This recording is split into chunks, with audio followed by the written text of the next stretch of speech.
നമസ്കാരം. ചാനൽ 91 ന്യൂസിലേക്ക് സ്വാഗതം.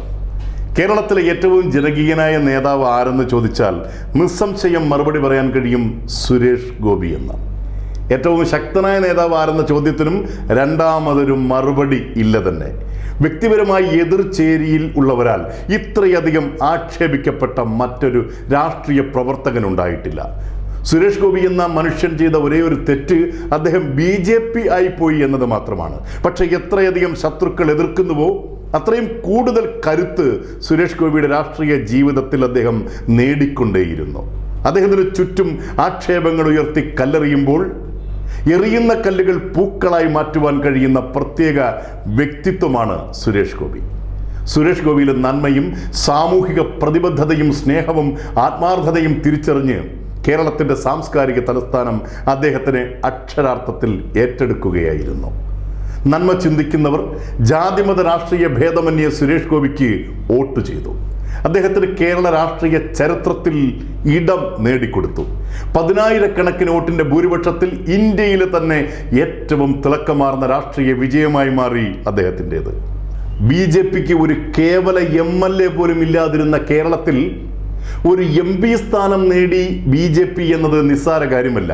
ദേശീയ തലത്തിൽ അദ്ദേഹത്തിൻ്റെ വിജയം ചർച്ച ആകുന്നതോടൊപ്പം ഉറപ്പായും കേരളത്തിനെ പ്രതിനിധീകരിച്ചൊരു കേന്ദ്രമന്ത്രിയും ഉറപ്പിക്കാം. ഇത് മറ്റൊരു രാഷ്ട്രീയ മാറ്റത്തിൻ്റെ കൂടി തുടക്കമാവുകയാണ് കേരളത്തിൽ. അതിശക്തമായ ത്രികോണ മത്സരം നടന്ന തൃശ്ശൂരിൽ കേരളത്തിലെ ഏറ്റവും സമുന്നതരായ ഇടത് വലത് രാഷ്ട്രീയ നേതൃത്വങ്ങളെ കടത്തിവെട്ടി 10,000-കണക്കിന് വോട്ടിന്റെ ഭൂരിപക്ഷത്തിൽ BJP സ്ഥാനാർത്ഥി സുരേഷ് ഗോപി മത്സരിച്ച് വിജയിച്ചു എങ്കിൽ വരുന്ന നിയമസഭാ ഇലക്ഷനിൽ കേരള നാടിൻ്റെ പലയിടങ്ങളിലും താമര വിരിയുമെന്ന് 100% ഉറപ്പിക്കാം. BJPയുടെ വോട്ട് ശതമാനത്തിലുള്ള വർധന ഇതിൻ്റെ ഒരു സൂചികയാണ്. കേരളത്തിലെ നിഷ്പക്ഷ ജനത പൊതുവിൽ കേരളത്തിലൊരു രാഷ്ട്രീയ മാറ്റത്തിന് ആഗ്രഹിക്കുന്നുണ്ട്. MP ആയ ഉടനെ തന്നെ സുരേഷ് ഗോപി ധൈര്യപൂർവ്വം ചില ഉറപ്പുകൾ കേരള ജനതയ്ക്ക് നൽകിക്കഴിഞ്ഞു. തൃശ്ശൂർ പൂരം അലങ്കോലമാക്കിയതിൻ്റെ മുറിവ് ഉദ്യോഗസ്ഥരെ കൊണ്ട് തന്നെ മാറ്റുമെന്നും കമ്മീഷണറെയും കളക്ടറെയും നിലനിർത്തിക്കൊണ്ട് തന്നെ വരും വർഷ പൂരം ജനകീയമായി ഉജ്ജ്വലമായി നടത്തുമെന്നും ഒപ്പം കൊച്ചി മെട്രോ തൃശ്ശൂരിലേക്ക് നീട്ടുവാനുള്ള ശ്രമങ്ങൾ ഉടൻ വിജയം കാണുമെന്നും തൃശ്ശൂർ മണ്ഡലത്തിൽ മാത്രമല്ല തമിഴ്നാട് കർണാടകവുമായി ബന്ധപ്പെട്ടൊക്കെ കേരളത്തിൻ്റെ വികസന പ്രവർത്തനങ്ങൾ ആരംഭിക്കുമെന്നും സുരേഷ് ഗോപി പ്രഖ്യാപിച്ചു കഴിഞ്ഞു.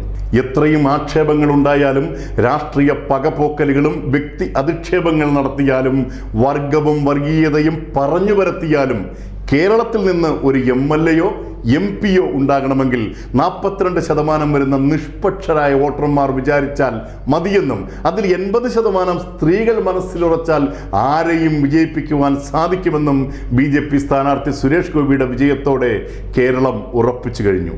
തൃശ്ശൂർ അങ്ങ് എടുത്ത സുരേഷ് ഗോപിക്ക് ചാനൽ 91 ന്യൂസിൻ്റെ എല്ലാവിധമായ നന്മകളും വിജയാശംസകളും.